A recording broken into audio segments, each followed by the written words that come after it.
I want to turn to this whistleblower complaint, Mr. Secretary. The complaint involving the president and a phone call with a foreign leader to the director of National Intelligence Inspector General. That's where the complaint was lodged by the whistleblower. The Wall Street Journal is reporting that President Trump pressed the president of Ukraine 8 times to work with Rudy Giuliani to investigate Joe Biden's son. What do you know about those conversations? So you just gave me a report about a high-seek whistleblower campaign, none of which I've seen. I can tell you about this administration's policies with Ukraine. I remember the previous administration was begged by the Ukrainian people to deliver defensive arms so that they could protect themselves from Vladimir Putin and Russia, and they gave them blankets. This administration took seriously the responsibility to the Ukrainian people. We've provided now on multiple occasions resources so that the Ukrainians can defend themselves.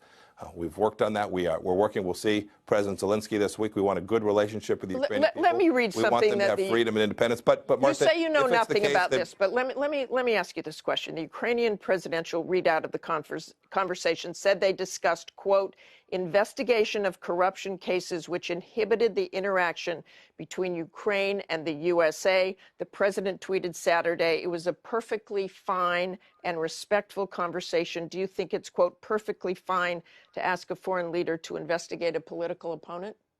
I think I saw a statement from the Ukrainian foreign minister yesterday said there was no pressure applied in the course of the conversation. I do think if Vice President Biden behaved inappropriately, if he was protecting his son and intervened with the Ukrainian leadership in a way that was corrupt, I do think we need to get to the bottom of that, Martha, and I hope that we will. I hope that if Vice President Biden engaged in behavior that was inappropriate, I hope the American people will come to learn that. We've seen no evidence of that yet, but I want to go back to the question. America cannot have our elections interfered with.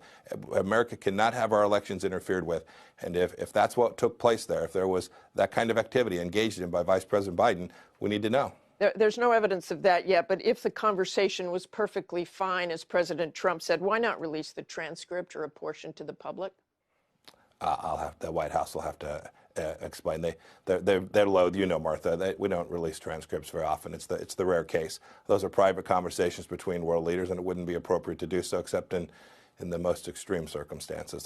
There's no evidence that would be appropriate here at this point.